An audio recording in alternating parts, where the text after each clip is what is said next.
Good thing is See if I can pull it over. Yeah, you got it. Did he? Yeah. He did. Still here. Okay, there it shows, but then I can't get to the button to start it. Shrink that thing down. I'm trying to Let shrink me that put those three button. dots, but I do. We're also hopeful. Click the magnifying glass in the top bar. Did you Probably because I told Tom to on come. the right side, there's a magnifying glass. I'll take Yep, whatever. reset that. Oh, there you go. Oh my goodness, look at you. That should Like begin with. 23, Ready? 24. Okay, so where is my to go live button? Our live. I think we're, well then where's my end screen? Because it's not. Okay, we're 50 seconds into live, we're good. All right, we'll call the meeting to order. Please stand, and we'll start with the Pledge of Allegiance. I pledge allegiance to the flag of the United States of America and to the republic for which it stands, one nation, under God, indivisible, with liberty and justice for all. Thank you, Teresa. Please take the roll. Okay, Mayor Jones. Here. Keel. Here. Carlson. Here. Bowen. Here. Horacek. Here. Schilling. Here. And Mattson is absent with notice. All right, do we have any motions or additions, corrections, or changes to the agenda for tonight's meeting?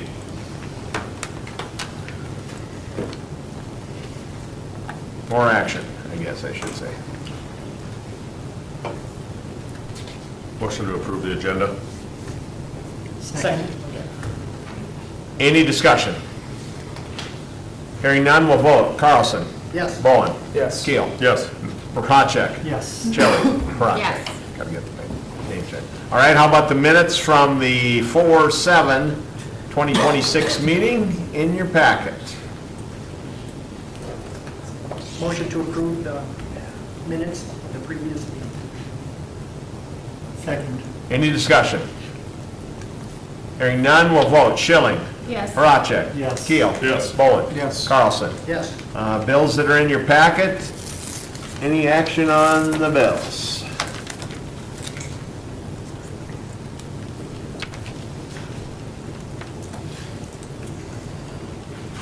Motion to approve the bills as presented. Second. Any discussion? Quick question, and I think I know the answer. How often do we look at our insurance in terms of seeing just what, if there's more cost-effective options out there? Do we review that every year? We don't do it every year. I think we did it, was it 2 years or 3 years? We're in our third We're in our year. third year with, probably like every 5 years maybe, we do that. Okay. We don't do it every year. It's painful. There is Painful to a do it. cost A lot of of work, huh? switching. It is a lot of work. Okay. Yep. Good question. Thank Anything you. else? That means a lot coming from you. No, it's a good question, thank you. Anything else? I do have a question there. A1 Electric Plumbing Heating, Swenson Electric to Shed. What is that? Run electrical from that main panel down to that shed we built 2 years ago. It What was was, that? it was in budget. It was in budget, yeah. I Yeah, the talked one about that the did make meeting it part you- as part of the bid? What's that? Was it an alternate on the bid for the, for the? I think it was the original time. Yeah. And then we just went through everything on by or whatever, so we went out, Neil actually went out and got 3 quotes. No, got 3 quotes, yeah. Yeah, yeah, got it. So it comes from the new concession stand? or Yeah, where's it actually come comes out of the main panel, so, Yeah. main panel motor. from? Main panel by the transformer there? Yeah. Yep. Got it.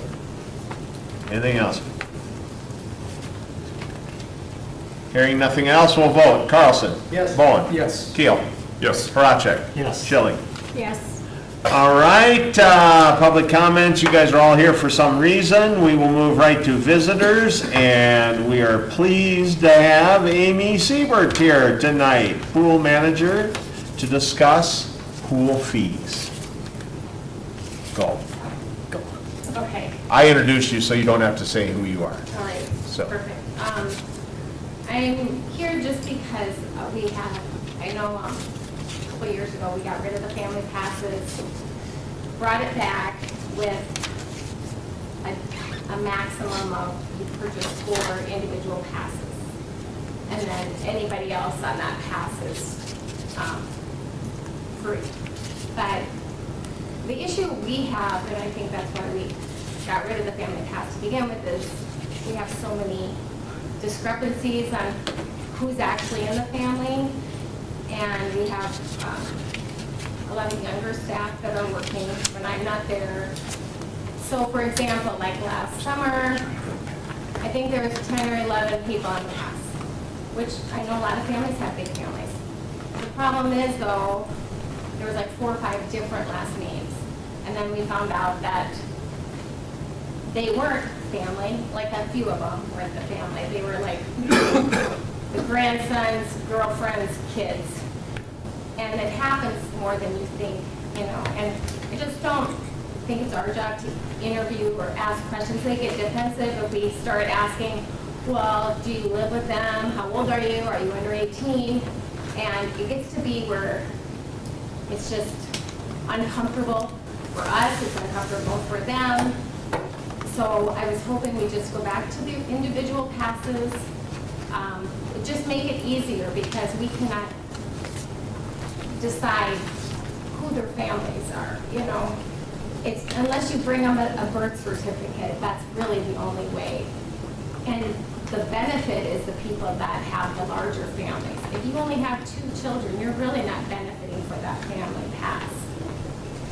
And I feel our like if we're open all day, all night long. So you have an opportunity. So if you buy a pass, an individual pass, and the season is 3 months long, we're charging $40 for the individual pass. You can come morning, you can come afternoon, you come evening. And if you don't think you're going to come 10 times, that's what's going to, you know, it's $4 if you want to do a day pass or intermission, you know. And so if you figure if you come 10 times, you're going to pay for that season pass. And some kids, they get that in like 2 or 3 days because they're coming morning, noon, and night. Yeah. So you have to kind of debate whether is it going to benefit me to buy the individual pass, you know, or just maybe if I only think I'm going to come 2 or 3 times, I do the day pass. And I know I get the families, everybody wants a great deal, but for $40 for an entire summer is a pretty reasonable. And I know people are like, well, I have 5 kids, or it's still, if you think your kid's going to come like almost every day, and we do get kids that come almost every day, that's a total win for, you know, it's a cheaper activity for them to do in the summertime. And it's going to make our jobs down there, and I know I've heard from City Hall too, they have had the same issues here by asking questions. Are you living with them? Are they your family, or are they your girlfriends, kids? You know, it's gotten to be out of hand. And I hate asking, and I'm sure they hate answering, but it's happening more than we'd like. So, have we sold any so far this year? This year? Not I don't know many. if we have it, yeah. I don't think we've sold any that are at the At the 160 cap, yeah, max. we haven't sold any this year. Maybe a That's why I couple. wanted to have this discussion, because they're gonna be coming Right. in. That's So why I'm asking the we gotta question. decide it, need to decide. Do you think we're gonna get a bunch of pushback if we change it? Well, I feel like there's always pushback when you change something because some people just don't like change. I get it too, because I have 3 children and I know, okay, but there are certain things that I just look in my head as far as managing money. Are we going to use this? Is this something that, yes, definitely some kids will totally benefit. Some kids it's going to be on the fence. But that's why I love our option is it's $4 to swim. So it's pretty reasonable either way. I feel like 10 times you're going to pay that pass. It's totally worth it if you think your kid's not going to. Like I put in your packet, so it's $40 per person to come. I kind of went through when we open and when we close. There's like 96 days we're open. It's 44 cents a day for of one person, if you get the That's just a day, season that's pass. not. And we're Yeah. only Yeah. closed the Exactly. night They of just have to 4th come of to one July. session. We're open Yes. all the time. We don't close unless it's lightning, and that's rare. Even when it's raining, we're open, you know. if As long as it's not lightning. Yeah. Yeah, it's one of the So- best times to swim there. We try to keep it open so people can utilize it, because we do still get swimmers. How And I- many family passes were sold last year, do we know? It was a couple, Yeah, we should look I at think it that. was a couple hundred, and then it was about this, I should look that up too, but. Well, we were just short of 40,000. 250 something maybe, I can't remember. Total revenue. Swimming pool fees revenue in Oh, '25 was yeah. $39,028. But that'd be like That'd be daily single. pass. Day pass, I get it. Yeah, Yep, yeah. I So get it's not it. just But family. I kept track of the capped ones. But I'm just so doing we easy would math. know. I should have looked that up. 40 bucks is 100, right? You know, there may be families that are gonna be upset, but I think that'll pass. I mean, everything, when there's change, it's gonna be Yep. that initial, Yeah, I agree with Amy.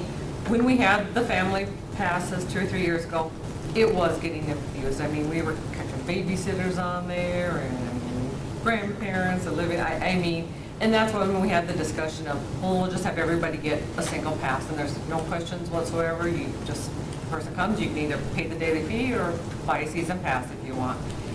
And then we, a year later, kind of had the discussion, well, and I think there was, you know, larger families, yeah, I mean, that got to be an expense, so they said, can we cap it? So we still require the single passes, but we cap it at that 160, so really, any family over 4, you know, got a break, so that, giving the larger families a break, but not any other families a break. But then now we're back to the same thing as, okay, it didn't you're solve signing the up, who's issue. all, it didn't solve the issue at all. We tried That's- it. We Did tried find it. Did find that it worked. Yes. Yeah. Because, and it's even really hard when they come here to get the passes, because, I mean, at least Amy's in the school, so she kind of knows kind of the families. I mean, my kid's been out of school a long time. I didn't, you know, you Yeah. say, these 3 are in your family, okay. I mean, I don't know. Give them And- their name, look and them if up you on do Facebook kind of quick. question it, That doesn't it's matter. awkward. They get defensive and They're it's. mad because we're like questioning them, are you calling them? And we liars? let some through and Amy goes, well, they're not in their families. Like, You know, I don't know. I think the only way to keep doing it that way would, you know, if we're gonna stay with our current model is, we've got a system set up where you've got your picture and you log in, you've got your code, you know what I mean? Like, there's no, we certainly don't want, you know, 15, 16-year-old boys and girls digging into their, it just doesn't seem like a logical or efficient process. So, I mean, I think I'm totally in favor of keeping everybody on the same playing field. Yeah, it's gonna affect the bigger families. We're gonna have 6 season passes, so we're gonna be paying, you know, significantly more. But we don't, and we Which is also okay. don't increase our rates. Right. I think since I've worked there, I think we've raised our rates twice since I mean, and I've been there almost 20 years. The only way to level it off would be, the only way to level it off, and I'm just throwing this out there, was, put it to like $35. So it doesn't have as much. Or you could raise, you could raise the family rate. Where did that number come The other from? rate's the same. Well, so right now it's maxed out at 160, Yeah, right? yeah. So if you have a family of 10 or a family of 5, Yep. right? Yep.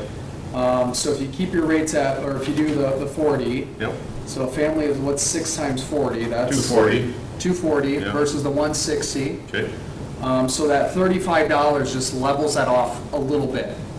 For a family of 6. Yeah, because because really, So then they'd be. I'm just saying, who, Sure.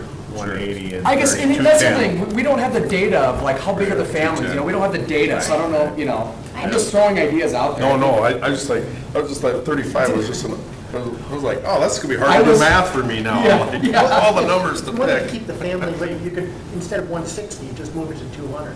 And then, But then- You still don't have the. But no, that doesn't fix the issue at hand. You don't I have say the it still doesn't rest fix of the It's issue. easier for them, and I think to prevent the pool rates from going up, I would think everyone buy the individual pass. I think, Yeah, I but then think, you can't put a flat rate on them. I think Right, putting a 12%. flat rate like that of 200 is just gonna add more people saying, well, now it's 200, now we're gonna add 15 people to our family And plan. I've heard that from other people too, that it's just, that's just gonna create, because I've thought of everything, and the individual just works. Because they're there, I look it up, If- you know what I mean? It's just You're saying that 40 bucks has been the rate for, it's been a long time. for quite a while, Yeah. yeah. And- For a Couple season, years. single season. The city goes, I mean, it subsidizes the pool to the tune of, Well, we only lost $144,000 last year. there you Yeah, go. but the I think pool's it's not your gonna bracket. make We money lose unless if money. we grow a water It's line or huge something. amount. We don't, And We I'm don't saying make have money, to hold but we're it. not doing this to make money. Maybe we just make everybody free. And I think young people, like, to go buy a pop and candy bar is more than what it costs to go swimming for Yes. 4 hours. Well, that's a good way to put it in perspective. Do you know what I Yeah. mean? That's 4 hours of activity. And you can, I mean, Well- some pops, $30 or energy drinks, but you're gonna spend more on that than 4 hours of activity. Amy, we Spend look more to you money. for, oh, sorry. no, let's say you could go swimming for 3 times of what it costs to buy a box of cigarettes, right? Right. You know? Absolutely. But Amy, we look to you to run the pool. We look to you for your advice, you and Teresa and Karen. Absolutely. I get it. I have no problem if we want to do this. I Well, mean, and it helps the younger staff too, because when I'm not there, yeah, then they got to try to they're figure out. uncomfortable Yep, asking all yep, these nope, questions. I get it. What is the pool pass? Is it a laminated card? Is it a? It's nothing. They come, they tell me, they sign in, I look it up. Oh. And by so many, I mean, I know most of them, I mean, a Got lot it, of them. got it. So, and generally the assistants start to know them. So after a few sure. times we look it up, we kind of know who Yep, has one and who got it. doesn't. So that's, Okay. it's kind of old school, but it So works once the for first us. few weeks of the pool, Yeah. everybody gets the pool pass, people Right. are, Right, they just sign in, sign their name. got it. I should go for a discount for the seniors. Maybe that's what we need to be looking at here. We're looking at this the wrong way. All right, any action from the council to follow up on Amy's presentation? I think the motion, It's option 2, isn't it? that's what I'm trying to see here. So what you're thinking of, to make it easier for your staff, is eliminate the family cap and keep single season passes as is. $40. Yeah, Yep, just everybody has to have individual, one. yeah. I'll make a motion to approve possible action number 2, to eliminate the family cap and keep single season passes as is. Second. Any discussion? Hearing none, we're going to vote. Schilling. Yes. Horacek. Yes. Keel. Yes. Bowen. Yes. Carlson. Yes. Thank you, Amy. Thank you. We'll see you in a month and a few days. That sounds good. Have a good See you night. later. Can't wait. Make sure Neil's got the heater turned on. Could come back and crank it up. Say, maybe that's what we should say for us to do. Oh, we got to turn the heat back because we're losing money. Okay, thank you. All right, next up, fire department report. Jaden, and I should remember your name. Braden and Camille, Cammy. Camille, Cammy. Yep. Todd called me today and said, I'm sending my lieutenants in, make sure you rough them up. Something like that, yeah. Go, We're everybody. gonna split it up, so Okay. Braden will go first. Yep, I'll go first. I'm Braden Johnson. I'm the second assistant fire chief in Hartford. Membership activities over the last month, we've had 3 members complete their National Registry EMT licensing and training. We currently have 2 members about a third of the way done with their state certified firefighter certification course, which is put on by Mayock County Fire Training Coordinator, who is Matt Horn, who's also a member of Hartford Fire and Rescue. We sent 4 members to a leadership conference in Huron. We provided poison prevention to West Central Hartford elementary students. We provided hands-on CPR and AED training to the West Central seniors. And we provided CPR training for several local businesses. As far as training in March, we had monthly EMS training was medical patient assessment and 12 lead. The monthly fire training was ropes and the use of our aerial for victim movements. And you guys might see the live fire training unit that's at the station right now. We are going to use that coming up here for ourselves and for the county firefighter course that's going on. We also just this last weekend had 4 members from Hartford get certified on that piece of equipment to use it. So we don't have to call other organizations for help to use that. And if you've been seeing, we've been doing a lot of controlled burns. We burned about 35 acres so far when the weather's been right. It's kind of been hit or miss when we can and cannot. And then as far as staffing updates, we have 2 members who had resigned because they relocated out of the area. Yeah, I'm Cammy Crouch, I'm one of the assistant rescue chiefs. So as far as like Todd put this together, but we did, we've been transitioning from Brian Schumacher to Todd as the chief, so that was just in there. I think Brian's been connecting with city and county folks just on, as we transition through that, as well as meeting with other fire departments. And then specifically, he's been working with there's kind of a county group on ambulance and EMS response, and so Todd's been representing, our community in Hartford on those discussions. And so what's nice is he's got good experience there, and I think it was including just the ambulances. He's making sure that our fire department and our residents right have a seat at the table there. So appreciate his work. There's a couple of comments here on awards. So we had our banquet at the end of March, and so a couple special recognitions. So Josh Crouch, 10-year recognition. Craig, a really impressive feat, 30 years with the Hartford Fire Department. So that's, we just want to recognize him, and then, just wanting to thank the city on the support of Craig when he does respond during his work hours. We really appreciate that. That's one of our hardest times to find people, so we appreciate Craig and all that he does for us. And then some really impressive 40 years to Donnie Rolfson and Bart Holler. So we're just really impressive. If you see them in the community, feel free to shout that out, because that's really amazing. And then we did 2025 firefighter of the year to Tony Stephenson. He's been on our department, I think, about 4 years. He's our secretary, so he was recognized with that. And then Linda Hartman with the EMS provider of the year, and as well as a new award for us, the 2025 Excellence in Service. So well deserving for those 3 folks as well. For March, we did 46 calls for service. It's actually a really busy month for us. There was actually like 2 or 3 times that we had more than one call going on at a time. And so it happens, but it's a little bit more unique. So we've had a little bit of discussion on how we handle that, how we prioritize both our personnel and our resources. And then 22 in the city, no fires for March, but we've had a couple things for April already. And then not on the sheet is just highlighting, we've really tried to increase our Facebook activity, so we're just trying to kind of get the things that we're doing out to our Facebook followers and the community, so they know what we're doing. And I guess one of those items is we do have our pancake feed on Saturday morning, 9 to 1, so just want to get that out there. Obviously, there's quite a bit of items here, but we're happy to take any questions if you do have some. Yeah, Todd called me today. We specifically talked about him meeting with the group on EMS and fire. Yeah, Todd's got a lot of great ideas. Him and I are going to be getting together and having lunch here soon to just talk about things. And as I told him, I always tell the council, we don't need you guys until we need you. Yeah. So. And we pride ourselves, right? You don't care when you call 911 if we're paid or volunteer, so Right. that's the stand that We just want you to come. If Yeah. our house is on fire, we want you to be there. You expect us to have So. the skills and the resources. to get Yep, the job done. you bet. Anybody got any questions for these guys? I have a quick question. You may or may not know this, and it's completely random, and you might be too young, both of you, but do you remember back in the day when you would have at school, they would bring like this trailer, it almost looks like the fire trailer, and you would crawl through it as a student? Stop, drop, and roll. Try and get out Yeah. or something like that? Do they do that anymore? Yeah. Yes. They do. Is that, who do I talk to? Because that was something I brought up for maybe the farmer's market. Oh, yeah, we can, the best would be to just go through Todd's email, he can give you that. Okay. But yeah, that is an asset owned by the county, so. Right. I think it's Fire Prevention Days in October. Okay.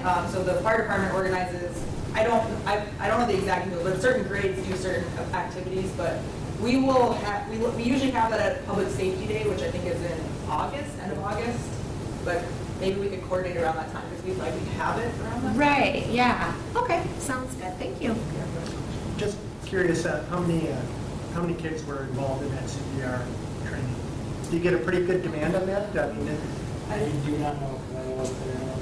I wasn't Just an approximate. there. I know, like, we do a couple different items at the school. I know they do, like, CPR for seniors. I know we had 8 volunteers, so I think that might have been, you were you there? No, Was it- I think it's the whole senior class. Yeah, I think The whole that, class? yeah, I think that was gonna be a South Dakota item, was that everyone graduating was supposed to have CPR. I don't know if that's still what you have to do, but I think West Central does it. So I know once a year, all the seniors do hands-only CPR.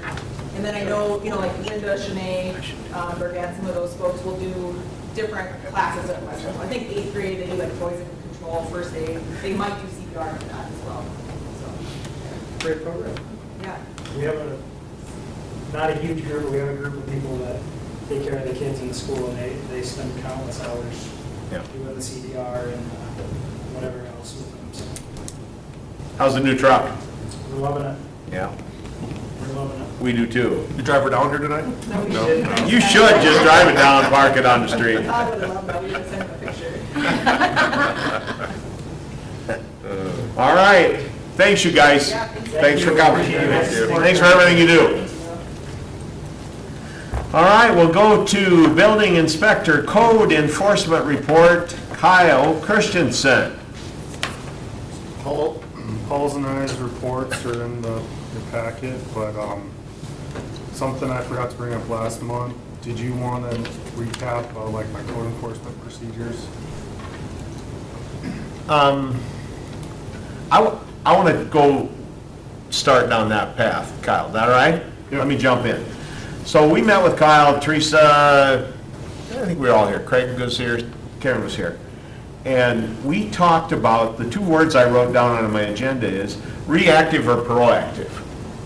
Because we talked about that a little bit at the council. Do we want Kyle to start proactively going out and finding all of this code and violations and going? Or do we wait for somebody to turn them in and then we go? Oh, this is a real discussion point. This is a discussion point. I'm asking the question. Well, he can kind of tell you what he does do. Yes, tell us what you do first, Kyle. So to answer that question, I want to say 80% of all violations are reported by myself proactively. I know I get a lot from animal control on the pet licenses or animals at large, but I'd say roughly 70-80% are myself, reported by myself, so. Typically, if I see a violation, I'll take pictures, then I'll send a courtesy letter. Hopefully they comply within the time frame. Tall grass and weeds, you're looking at 5-7 days time frame to comply. Otherwise, it's usually 2 weeks for everything else.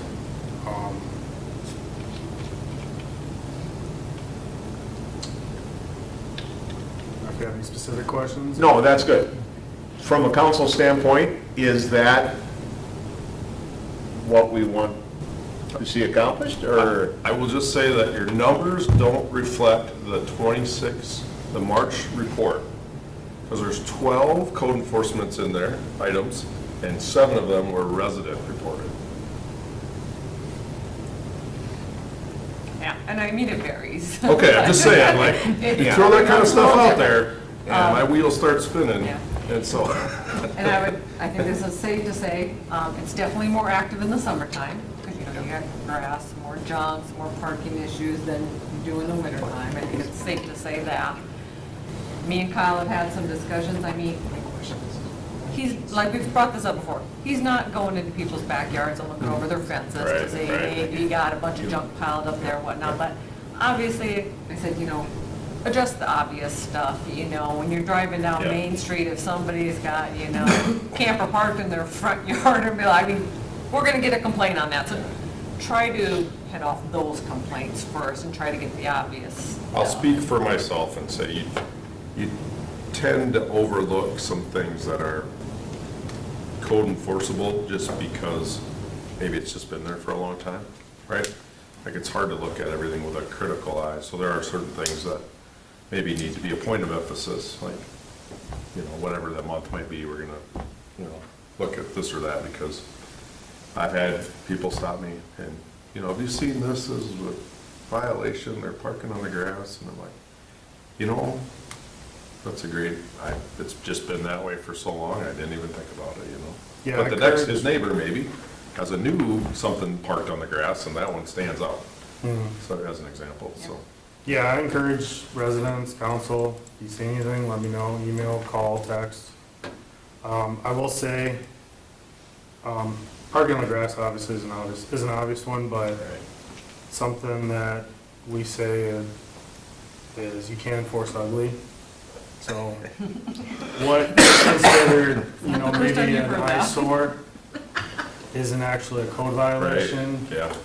It's, And when I was on planning and zoning, you can't zone it either. I mean, you tried. But Can't so ugly. I said, you've heard that one. I've heard that a lot, yeah. Would it be okay, Kyle, if I said to the council, if any of these guys want to give you a call sometime, set up a time, go for a drive around town with you, you'd be more than welcome to do that. So I would throw that out to the council. If you have those druthers, by all means do that, because I'll probably do that with you. Craig likes to drive me around occasionally.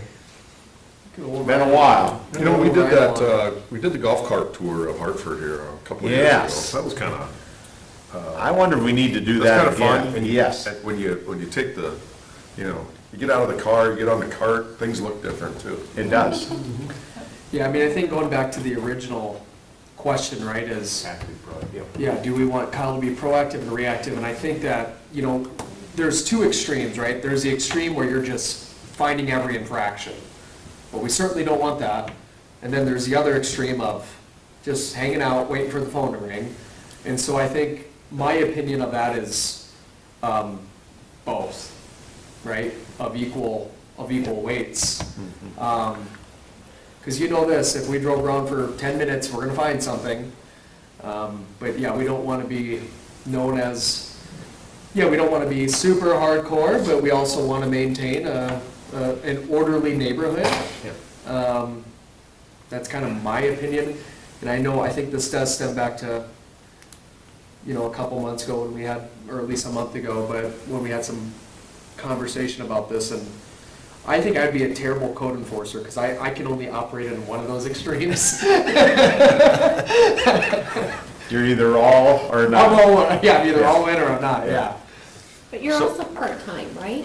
Well, he's here in Lennox. Part-time here. part-time here, So part-time 20 there. hours a week here. Would it help to break the city up in sections, let's say, there already is in wards, but maybe have a regular inspection, let's say, through Ward 1 through, is inspected January through, for a third of the year? That you actually go, look hard at that section, and then maybe go to the next section. It just as a regular, like a reminder to. Kind of set up a pattern. Right, Yeah, just- yeah. Well, typically, I try to hit up the whole town at least once a week. There's some areas of town I know I never see violations. RT's a good example, Shamrock Drive, Certain parts of town I don't hit up on a regular basis, but I usually hit up Tuesdays, I hit up all the numbered streets. Thursdays, I'll hit up Main, Oaks, Mont. So I do try to dissect the town that way. Yeah. But, Do you work Tuesdays by chance? And I've been seeing this, and I saw this in your report. So when I pull out of my driveway, I take 6 down to Oaks and head towards Main Street. And there is, as we know, an ongoing issue with trash cans into the streets. So Crestman hits up Oaks on Tuesday, they probably hit up whatever section of town, and now I get why you don't put them in the street, because there are days where I just want to just smash all those trash cans. I'm not kidding you. I literally am just like, if I could just veer over about a foot and just, if I had a Chevy, I might do that, but, Okay. but.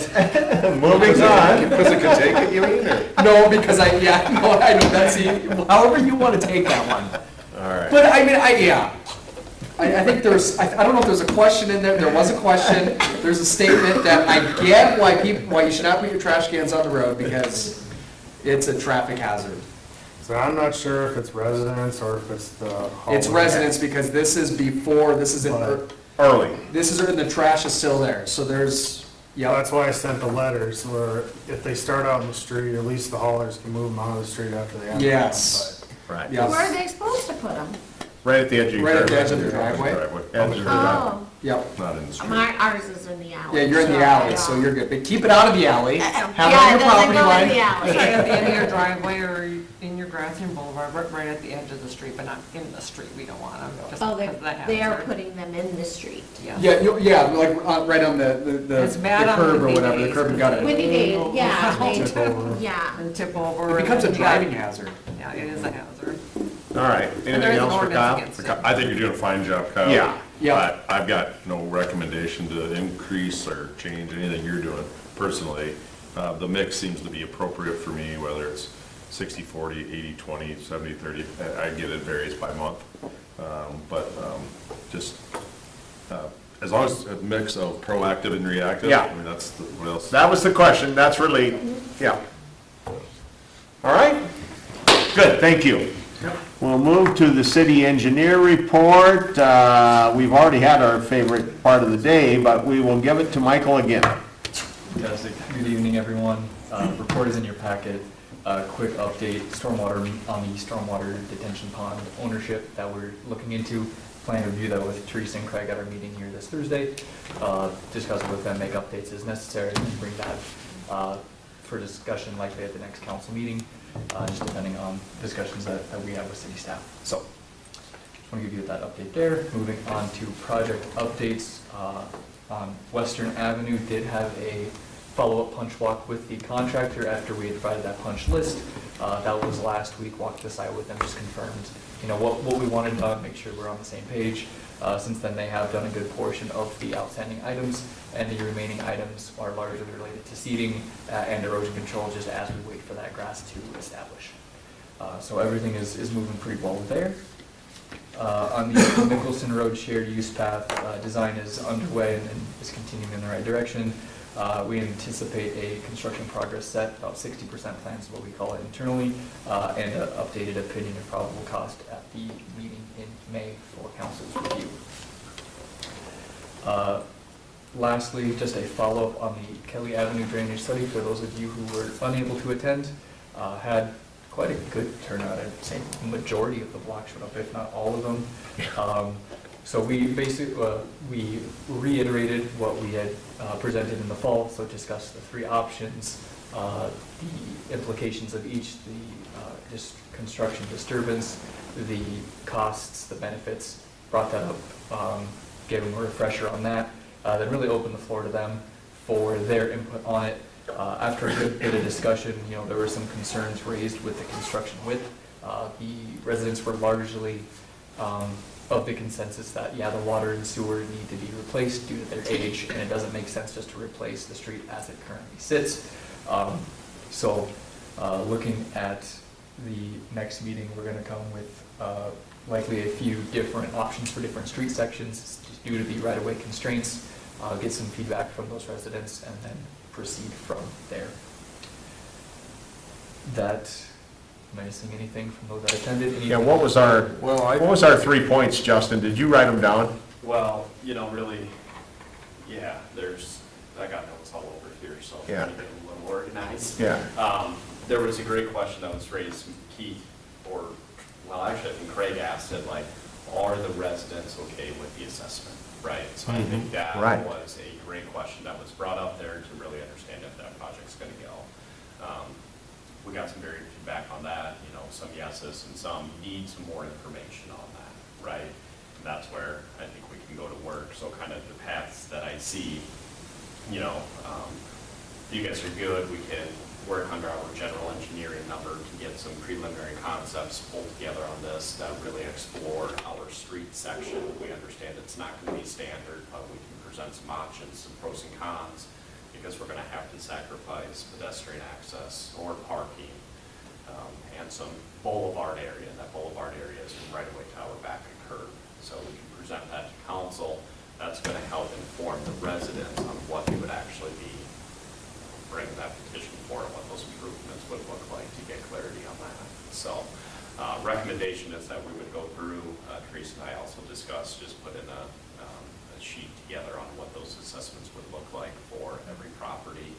So it is set a set rate to $150 linear foot, but just giving them clarity on that too. That way they can start. $250. 250, yeah, Yeah. what did I say? 150. Okay. Yeah, don't be giving Even them though a don't be discount. giving them too Yeah, don't be giving them a discount, yeah. They all went home and they're watching. Yeah, they probably are, so. Scott must We have had got two to. watchers. Well, I thought we were increasing this. Oh, yeah, Yeah, yeah. 300 probably, Yeah. yeah. I don't think Scott thought that was very funny. But the intent would be to get some finalized information prior to going into budget season, so we understand that July, August timeframe is really a good hard stop on some of the conversations for this year, right? And understanding if we want to progress, design this fall, construct next year, or design next year, construct the following year, so. Yeah. Was it too soon to have a engineering, a quote, so to speak, for that engineering by our next meeting? Well, the only, Oh, it depends on the design standard. yeah, the only thing that I would say is that we could fall under some of that general engineering to get that preliminary. I mean, I I'll can just put it definitely under have. force to give Yeah, us the a force account. Yeah. preliminary number. Yeah, I can have a full scope of services, but there's some of those design elements based on Yeah. the section we're. We don't know. That's going to affect it. Yeah, so. got it. Yep, good. Yeah, I think, I think we have to make sure that we keep focused on what our intent with it being on the CIP is to get the water and the sewer fixed. We kind of got waylaid by all the drainage issues because of that big rain a couple of years ago. And I think that sent us down another path. It's really been on the CIP for this long because we know we got to fix that water and sewer. Yeah, yeah. So I think that was good that we kind of circled it back, if you will, and now we're back to that. But it's clear from listening to the residents, they definitely don't want us cutting into their front yards. I mean, if there was anything that was pretty crystal clear, they do not want us infringing on their, I think they're good with a project for water and Yes. sewer and the drainage and see the benefit of that, but they want it to be As least invasive as it can possibly be. can. So they want Yeah. to try to somehow tuck those, sidewalks as close to the curb they can, or maybe even utilize part of the street Right. and only park on one side. And we talked about a few of those options, Yeah. so I think that's the things we're gonna look at, or ISH's gonna look at when, Yeah, I don't think there's ever a time where anybody wants their frontage taken. oh, I don't think so either. no. You know, but, there has to be something that's done. I hope they understand the intent and the reason that we're moving forward the way we did is we want these guys to have input. We are not going to just jam this down their throat and say, this is what we're gonna do. There was an interesting comment after the meeting about the resident on the inside, on the corner, the inside corner. That has the short footage. It has a long footage. Oh, long footage, yes. Because they are Yeah, the the longest. north and the west. Yeah, They're the corner there, that Yeah. isn't really there. And I would say, as a corner, That would Lot. almost be considered a. that as Corner a break, corner yeah. property owner, that property should You're be paying given a both consideration sides for a of break. it. Yep, corner break. corner break. Yep, anyway. I was thinking Anybody got any that. questions on that before we move on? You got one other one, right, Michael? Correct. The last item for council input is a design proposal for the Route and Diamond Trail intersection, as shown on the CIP last year. So that intersection, seen a lot more traffic, a lot of drainage concerns as the entire south side of the industrial park does drain that way. Really shallow grades, a lot of pond, a lot of truck traffic is just not a good mix. So that intersection's falling apart. Craig has prematurely slurry sealed it just to hold it in place.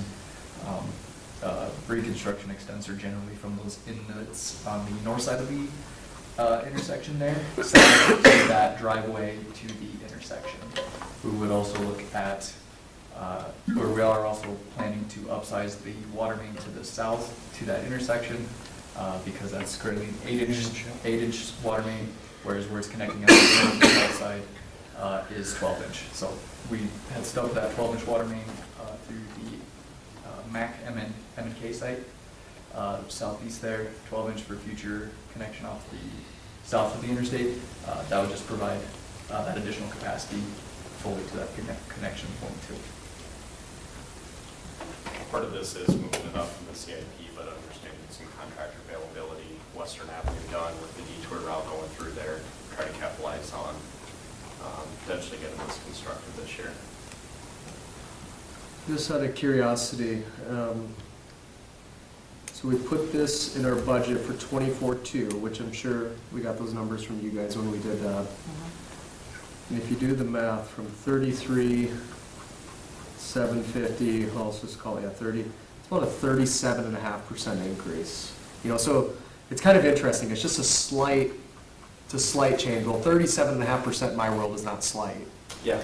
Some So- came because, Well, hold on, I know, but I want to hear what the engineer, I appreciate that. I want to hear what the engineers say, because it's a small number, but it's a 37.5% increase. The difference in the number on this was adding some of the scope that Mike. Probably what Craig is about to say, but- Absolutely, right. So when we scoped these projects at that time, right, we look at the surface level, what we know of the project at that time.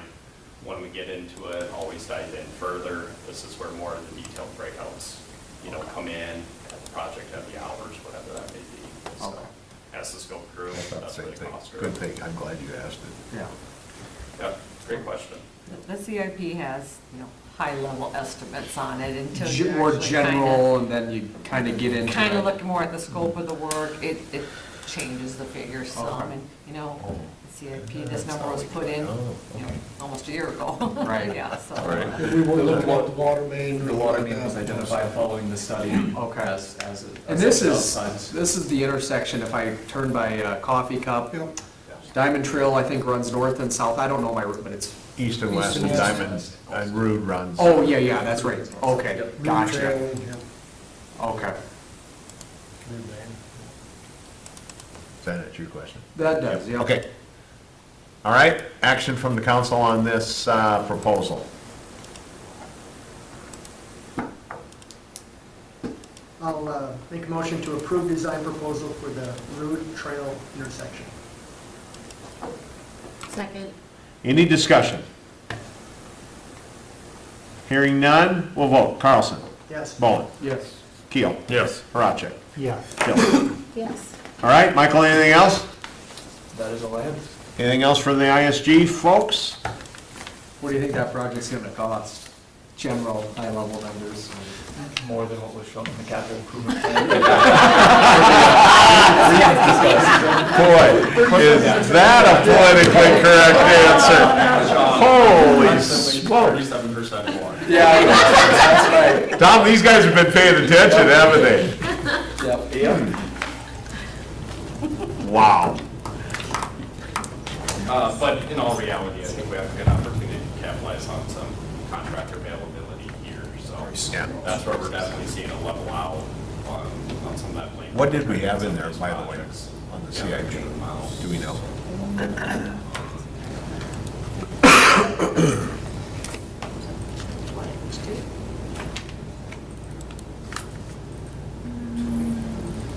$293. We have 293 in there right now. 293,000, Yeah. is that right? In 2026. Okay. Okay.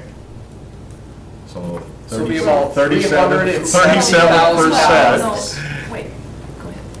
We had 25.4 budgeted for 2025. Oh, for engineering, but I'm Yeah, talking for the total construction, we just For want, the total She's We're just looking at looking- construction For now. the Yeah, yeah. construction. So this isn't like $1 million or anything No. crazy? Should be about 400,000 with that. 37%. You know, let's open up an engineering firm. Now we know where the margins have to be. I mean, do you anticipate us putting that back as asphalt or concrete? I think we're looking at. Concrete. Yeah, that's a Yeah. good question. The Good reason answer. for that, just with all that truck traffic in that area, and it is gonna be some of those flat grades, so just more control. Yeah. So another quick question on that. So that's where the cost per linear foot for those property owners coming, I mean, that is a situation? That one won't. There won't be any, And why is that? Just out of curiosity. Street improvement. What's the question is? The assessment. The assessment. policy, comes into play when we have one, we call it a rural section without curb and gutter. Okay. And we're upgrading it to street with curb and gutter sidewalk, the whole nine, right? This area is already existing. Already been done. Just Just rebuild those the main. features. we're just we're More fixing like a it maintenance basically. site, yeah. Understood, okay. Yeah. We just want to, we're going to extend the storm sewer, upsize the water main. Okay. Rebuild the intersection concrete and we should be in good shape. Okay. Be in good shape. All right, thanks you guys. Craig, Public Works Superintendent, what do you got? I'm just gonna hit a couple things quick, and then I'll come back to another one. Lagoons, we are done with Pond A as far as we're taking it down at this time. Okay. We're on the process, B's probably about a third to half down right now. Okay. So we'll keep working on that and get ready to drain those. Wastewater plant, the contractor's been out there taking care of, they got the hydrants switched around today, so they got them taken care of. They got a few other things that they've been working on, so they've been out there getting their punch list stuff taken care of and other items taken care of. Parks, all the bathrooms in the parks, throughout the parks are open. Pool, Neil's hoping to get some guys together tomorrow and paint the pool, so we can get that done. Public buildings, I am waiting for another quote from the crew. The other company that's up on the end of Rune Trail, Serpro or something like that. Okay. They want to do it, so. And then, the only other thing besides what to come back to is Eric did pass his first class wastewater collection exam 1, so. Oh, good. Took that to pass that. And then the stuff I just found out today, I called Jacob Maris about another issue, and I brought up, Teresa had actually asked me to ask him about it. 463rd, the counties was talking about, which is Western Avenue or 151, Highway 151, whatever you want to call it, from the interstate south to Wall Lake, I believe is where they're going with it. That's a project they were going to do this summer. Found out today, pre-con's already tomorrow, or Thursday, and they are hoping to keep one lane open, but I don't see if it's going to be possible. So that road's going to be under construction.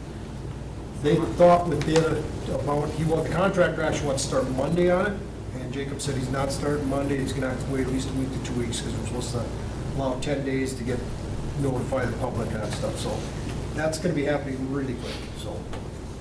Are they ripping that out or overlaying it? They'll be doing like what they did at the Colton Road, they'll widen it, rebuild, it's basically a rebuild on the surface. Build it down, get gravel, get down to some good base, get a good gravel base in there, and asphalt it. So, and then they'll widen it, get some shoulders in it, and reshape the ditches. So it's going to be a pretty major project, I think. So. That road doesn't get used much, so. Yeah, but I think there's a few culverts along there that I would assume they're going to replace too. Yeah. So there'll be times that road won't be passable. Yeah. So I did send I forwarded an email over to Todd Lowe, so he's going to actually attend the pre-con. I can't, we've got other conflicts. But he's going to attend it so he can at least see on the fire department side what's going to happen to stages and stuff like that, so they can plan for the calls on that. Getting around. Yeah. Is the school district aware? No, but I was gonna actually get a hold of Rick today, and I haven't got a chance to talk to him, so he'll be excited. Yeah, right. I bet he will be excited. Super. I bet everybody. And I said, they mentioned this last year, and I brought up to Craig, I said, I haven't heard anything about it, are they doing this, or are they not? And so that's when he called them. Have you been We on hadn't that been road lately? notified. It's terrible. We had It called them. Really so- busted How up. how can we improve communications with the county? Yeah. that's just it. I'll have to talk to Jacob about that. So actually, Jacob, when I talked to him earlier today, he said, yeah, pre-con's coming up in a couple weeks, something like that, 2-3 weeks. I'm like, okay. We were talking to Jeff Zacharias on the walkthrough over there, and he's like, pre-con's Thursday, and I'm like, what? So he doesn't. So I called Jacob back, and he goes, yeah, I just found that out too myself, and so it's gonna be an interesting project, so. Wow. But I did have the conversation with DOT last year with Travis Dress, and I actually talked to him today too, but like I said, we need to have better communication. We need to know what you guys got going on when it's inflecting on Hartford area, residents, so I'll mention that to Jacob too.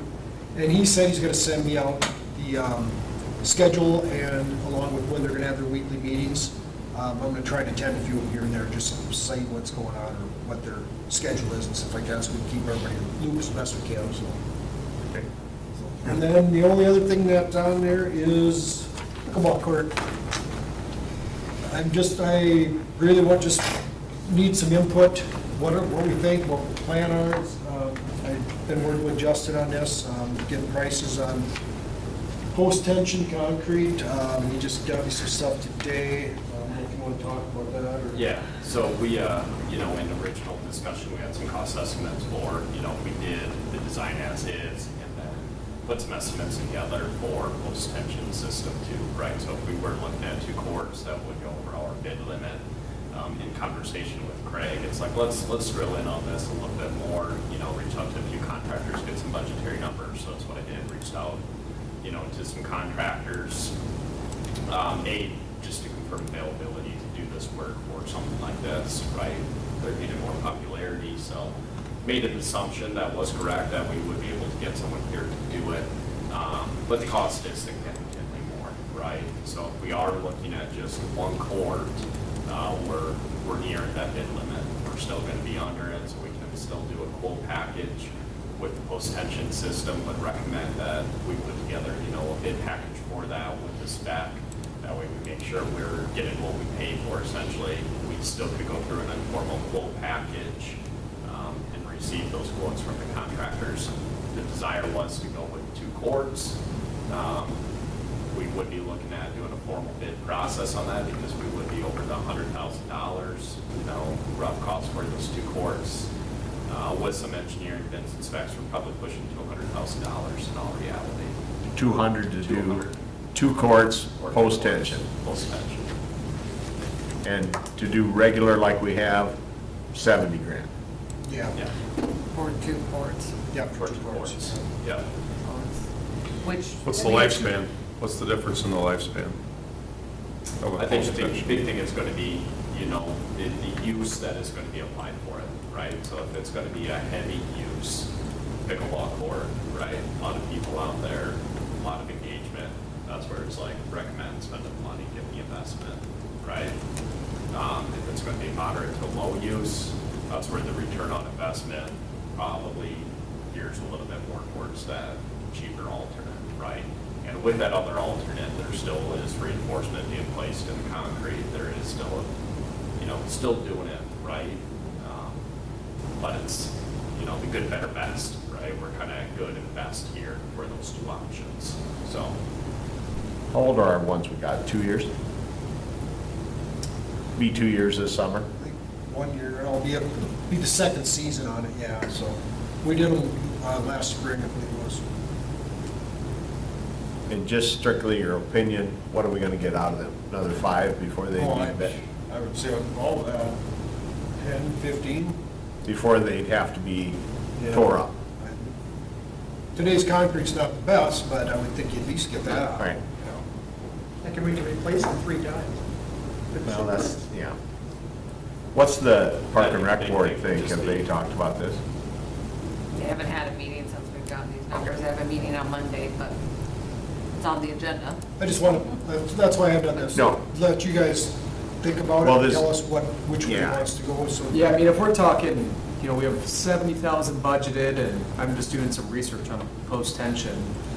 It's also more expensive to fix, because it requires specialized contractors, and, if you're saying, okay, we can get this done for around 70,000, at least our budgeted number, versus, if it was a $10,000, $15,000, maybe $20,000 difference, but if it's at $200,000 for pickleball courts, well, that's a lot of money. That's, if we're doing our math, that's like, what, 130% increase? I don't know. That's significant. Doing some recruiter math. Yeah, right. Darn right, man. But, I look at these pickleball courts where these are recreational, and I was out at the park today. People are using them, it's great. I think if we were to do this post-tension, if what the numbers you're saying are accurate, that's like, if we're like doing big-time tournaments and generating revenue, and we have a community pickleball court, in my opinion. For out in the park and just recreational play, I personally think that what we've done in the past is okay, and we might regret that. We might regret that decision 10 or 15 years if it starts breaking, but I think it's easier to fix. That's my opinion. And correct me, we're gonna have to leave more space between the courts now, so we're gonna get in less courts than what we thought we Yeah, were. we'd be able to fill that back in, but that's gonna be a weak spot between the 2, so fill it back, so. So just another thought Because to you have think to have, about. you have to have openings on all 4 sides to do the pole. So, I've looked into it, I've never Oh, heard if you of it would post before. tensioning? No. Sure, So, right. yeah. So you're saying we would lose, if we do the post tensioning, we lose court space? We're not gonna lose court space today. You would, so you'd have to build the next one about 3 feet away or 4 feet For away the from the other post one. tensioning, right, And then you'd yeah. have to fill that gap in on Right. that one. And kind of, so it would take more space ultimately. And also, it'll take more fencing, because what we've kind of, our ultimate plan was to have shared fencing as we keep adding courts. Right, right. And so, Yeah. so those will be a little bit more Yeah, cost, sure, and things to sure. think about too. Well, that's a good point. I would say we should have the Park and Rec Board kick it around pretty hard and see what their thought process See is. what their thought is, and then come Yep. back to you guys. Yes, Especially because like we only use, these courts are only usable such a small In the amount summer, of yeah, time. that's I true mean, too, yeah. From April, yeah. We get Yeah, 5 we're in months. Florida. It's all the golf- Yeah, we're in Florida. It's about like a golf course. You can use it from April till November if it's nice out. And I'll but- play devil's advocate, which is another reason that post tension is good, because it'll prolong the life because of the seasonal Different seasonal seasons. change. Yeah, no, I You know, agree. the It's seasons 100% change. better. So It just to doesn't play work. devil's advocate there, Yeah. right? Cost. Yeah. But that's really what started the Yeah. conversation. For sure. Because we're in an area where you have Yeah, such I mean, extreme it's a better weather product, swings. but- That's why you and I, that's why we first even talked about this. So one of the, and I haven't done, this is my ChatGPT, it says, post-tension slabs are not as common in freeze-thaw climates like South. Don't know if it's true. But, You'd think they would be. yeah. I see that. You know where they use it most? Parking ramps, which we're gonna have downtown. That'll be on the Is that CIP on the CIP? sometime. So we'll bring it up at the park board Yeah. then, because we'd like to know, Yep. I heard the fences aren't high enough, they need to be higher, and stuff Yeah. like that. I mean, Needs door, they need gates on them. yeah, Keep- so, Yep. I'll have the park board, Keith will be there, he can. Dial it in.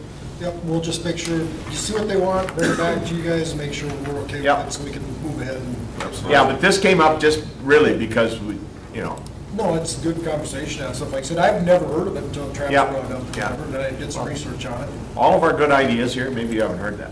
Travis. But I met I had lunch with a guy from Mammoth, and he's like, he said, this was 2 years ago. Oh, we're putting pickleball courts out in Hartford. Oh, I hope you're using post-tension concrete. So, That's where everything has been pushing, I think, especially in the Parks and Rec. Yeah. Those- Oh, yeah. Those larger complexes and stuff. I'll check with Madison to see how theirs are holding up. Austin, May and B Concrete built these ours. Yep. And he did the ones in Madison and built them the same way this one's built. So Sure. I'd like to go talk to the guys from Madison, just see, because theirs has been in for probably 3 years now. It'd be nice if we could get our saw cuts on the boundary lines and the kitchen. We're gonna, if we do the way we got them now, the saw cuts, we're actually gonna fill them back in with epoxy. Right. And then paint over them, so. Yeah, yeah. Sounds good. That way, when the concrete cracks, you won't see it. Yeah, right, exactly.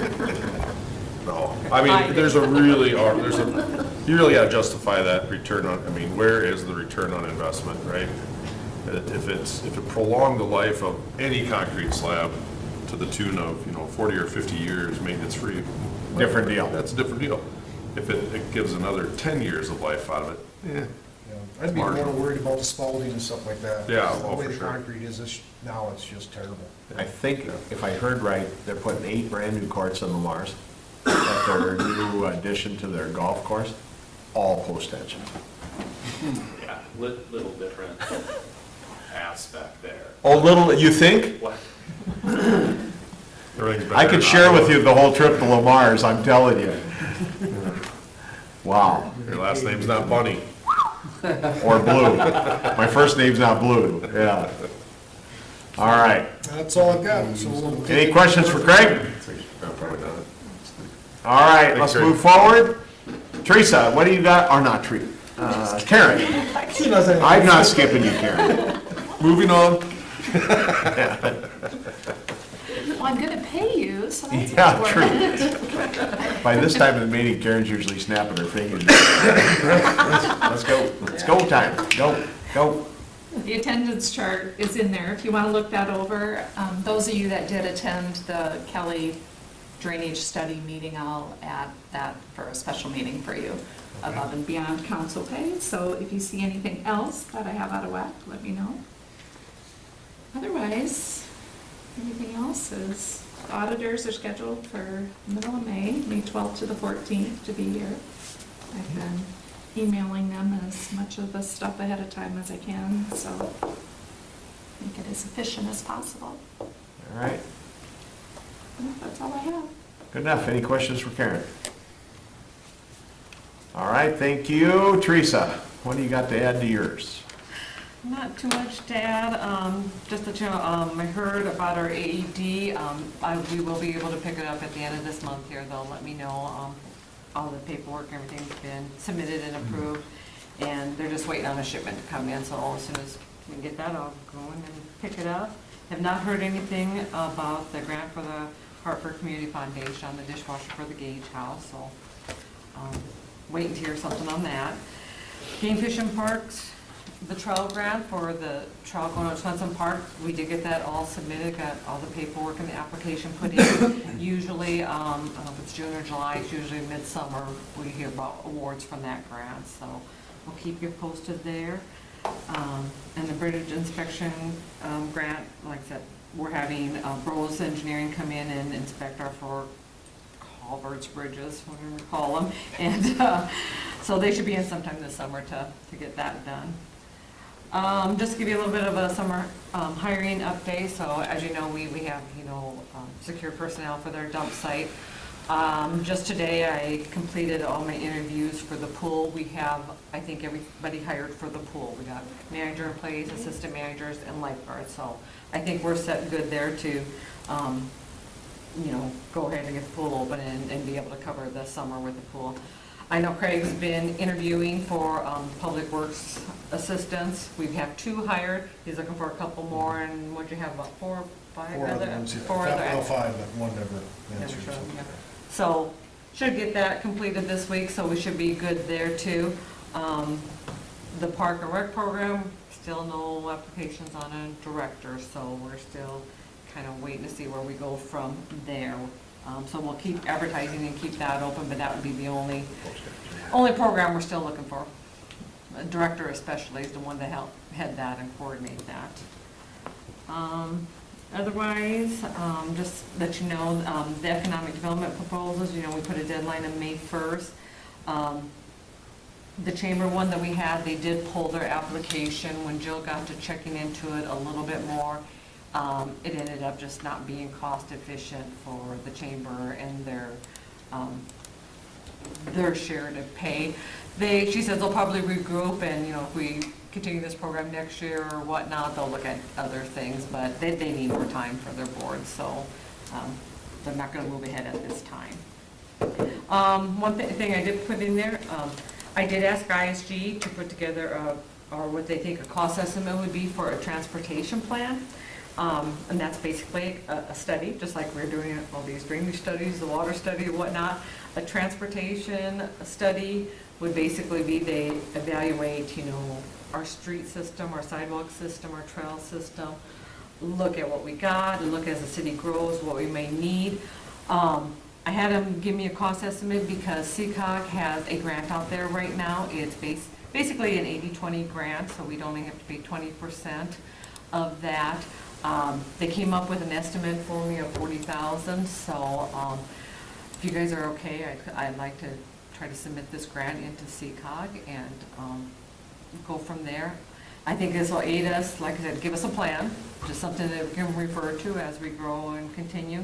It'll also aid us in, as grants become available for street improvements, sidewalk improvements, or whatever, we can refer to this study that we've had done. And grants are wanting that more and more. Have you done the study, and is this aligned with your study, and whether it be for transportation, or whether it be for water, or whether it be for drainage, any of that stuff. So I think this will definitely aid the city and put another tool in our toolbox, as you might say. So hopefully you don't have any objections to that, trying to get this grant with CCOG. Do you need a motion or anything, or? At this point, they haven't opened it up. I don't have any application yet. I'm trying to work with Sean, the CCOG, to see what is the process of what we need to do. You know, I just said this money is available, so I may in a future meeting come back to you and need to to get that. So I'll see exactly what we need to do, if we need to pass a resolution saying we're gonna apply for it or whatnot. I'm assuming it's gonna be something like that, but I'll let you know, so. And then, just let you know, I did get a phone call from Sam Assam. You know, he has initially kind of talked about having a TIF. He wants to kind of start moving forward or push out a little bit more again. So, we're gonna have a meeting, me, the mayor, and Tom with him, and Travis, coming up here on the 28th, to sit down and just talk about his TIF and go through it, and, see if he meets our criteria or not, and we'll give you an update after we meet with him to go forward from there. 28. What is it, the 28th? I gotta send 2 you an o'clock. invite, yeah. All right, any questions for Teresa or anything else? Thank you. Let's move on to old business. I think we can probably kind of, maybe we can waylay this just a touch. Teresa and I are going to meet with Jill from the chamber on Friday morning. Yeah. I think after we have that meeting, on the first meeting in May, we're going to have probably, let's just say we're going to have a plan. A bigger update, yeah. Yep. See what we can coordinate with the chamber. I think the chamber has an idea that they want to run past us, and I think if we can pull it off, I think we can have a really nice event this summer. How's that sound for a tease? Yeah, so we can really, like I said, I just want to keep putting it on the agenda to keep it, Yeah. in our thoughts, and if there's anything to discuss, but we'll probably have more information for you at the Yeah. next meeting in May. Along with that, I did talk to Mike, he is donating the tree, and it is gonna be an elm, so. Cool. So, do you want me me and him to pick a spot in the park, or does anybody got preferences? Is there any way to get it somewhere close to our new sign that the Girl Scouts planted, or is there not a good place there? Oh, Where? we were talking Century Square, though. Oh, Memorial, never mind, yeah. never mind. I was thinking down at the other park by where the Girl Scouts redid No, the sign. no, The discussion was to put it in Century Oh, Square. okay, never mind. So- Just Well, because do the Memorial's there. pickleball courts need some shade or anything? Eventually, we'll probably start planting some trees around there. No. Kind Tree wants to go there. of, we could put some on the one side, but otherwise, the construction's maybe going on the other side, so. I'm not plugging any sign company, but if you want to see how cool the South Dakota 250 and a brand-new American flag look, drive past my place. I'm telling you, I got both them up, and it really, when the wind's blowing, it really looks nice. And I had somebody call me, and they said, "Who did your light?" I'm trying to get you some business, because Travis put a light on mine, so at night, when it's blowing, it's really nice, so, I did the one on City Hall too, because everybody's asking. yeah. Okay, almost get that Oh, I didn't know that. Plug out there. For making flagpole, I'll have to get it. Yeah. That thing's been working for 18 years or so. But I don't know if you've seen one flying, but that 250, South Dakota 250 with the Buffalo, it's really a pretty flag. And I got them both up. I went and I bought a brand Oh, new you American. have them up? They're up on my house, so Oh, you need to that's drive by and look right, at yeah. them. It's really nice. At night, when it's lit. It's better when it's lit because it says, "Lit by Travis Electric." Like the fancy. Great idea. See it in the sky. All right, let's move to, That's a great idea. let's move to new business. Sorry. I had to plug my red thing, and I'm kind of proud of my flag. You should be. We got, first item is review approved county plat for track number 9 of Lufco Edition. Information is in your packet. Mr. Michaels approved it, it looks like. Does the FAA still call you and ask you to shut it off? They haven't for a while. What are they building there? Or is it just a rezoning thing? So this plat, they're just replatting it. So basically, it is, right now, it's 2 different parcels owned by the same person. He is platting his pasture area into just 1 parcel. I'm sure just for the ease of renting it out or whatnot. This one is kind of unique because if you looked at the map, part of it's in the city limits and part of it is out in the county. The south part is in city limits and then the northern part is in the county. So for our regulations, anything in the county that's in our growth area, before they can go file it with county, the city planning and zoning board needs to approve it, the city council needs to approve it, and then it can go to the county. So that's, since part of it's in the county, that's why we're going through this procedure. They did submit the plat, our engineers did review it, it meets all our regulations for it. Most of you on the council know that if we do got something that's in the county, part of our subdivision regulations require that that owner sign a pre-annexation agreement that can be filed as well with the county. And basically that pre-annexation agreement basically states that when the city touches that property, and which it is doing here, if the city asks you to annex, I'm not saying we will, but if we ask you to annex, you won't fight it. And that's really put in place because you don't want to have a parcel that's in the county, that's not annexed, and then all the rest of the property around it is annexed into the city, and you get like a donut hole, within the city. So we require that with all these county plats that are in our growth area. The owner understands that, he has signed it and has submitted that. So he's met all our regulations, so planning and zoning approved it at their meeting last week, and it just needs approval from the city then so it can move on to the county. All right, action from the council.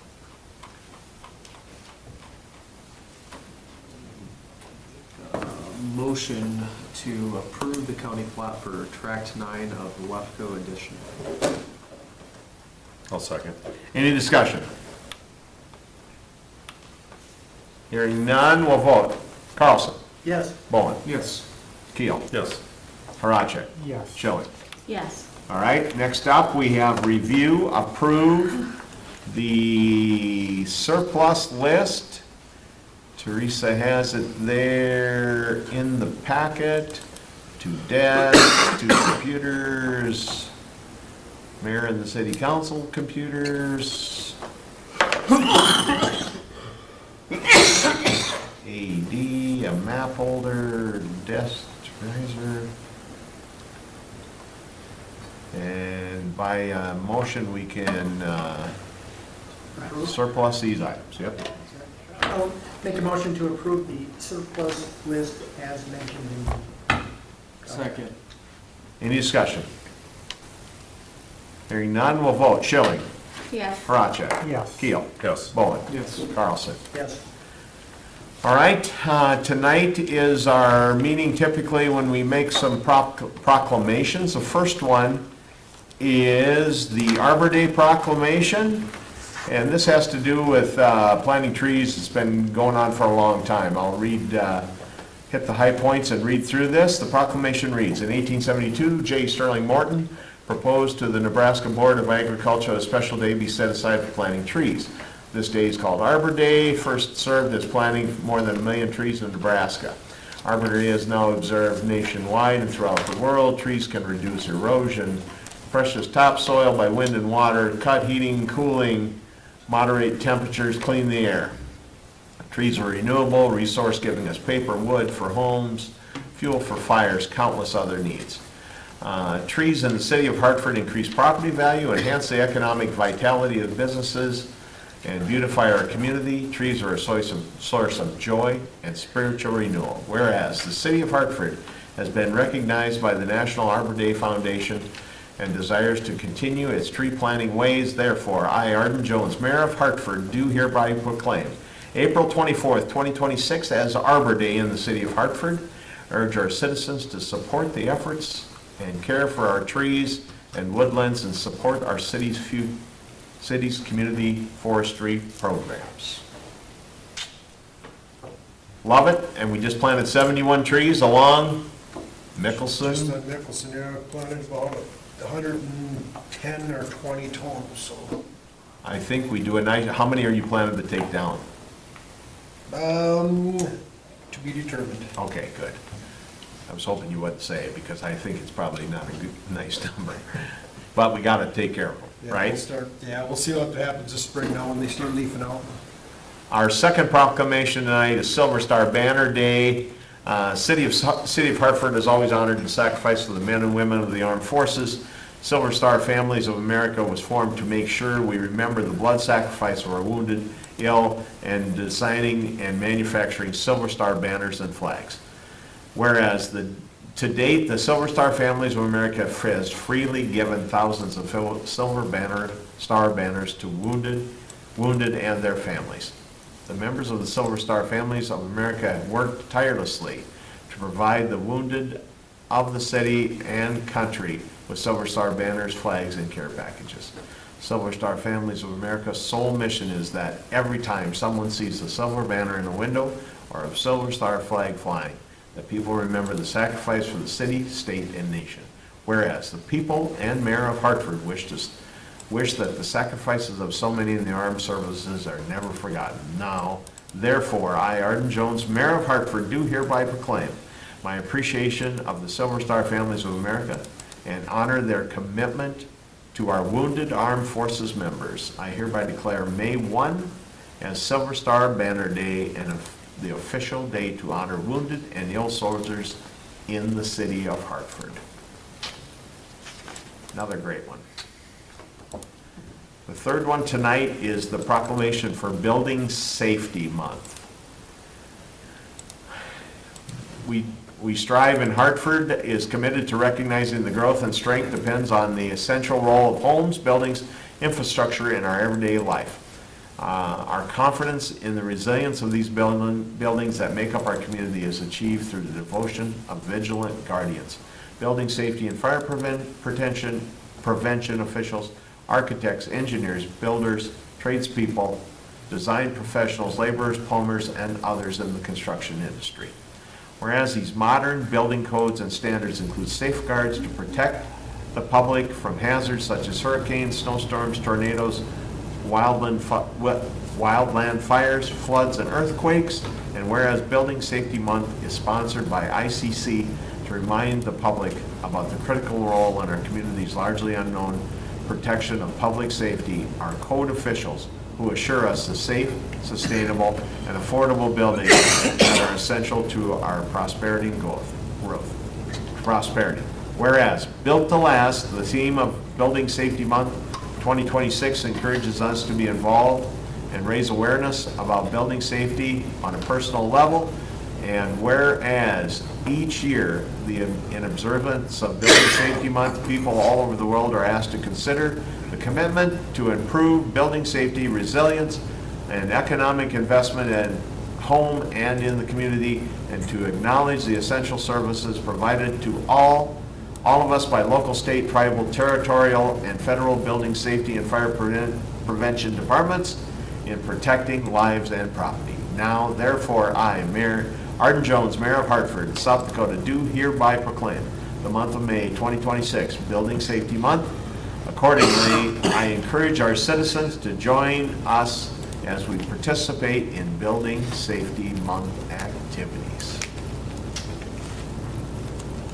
There you have it. Do you need a drink of water after all that? Boy, how was that? It was good. Don't smell mine. No, I'm not sharing the water.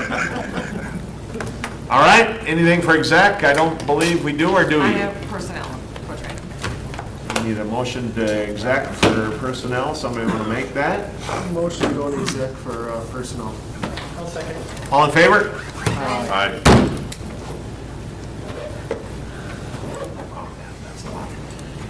That is pretty good. Oh, keepers. Being on my desk, gosh.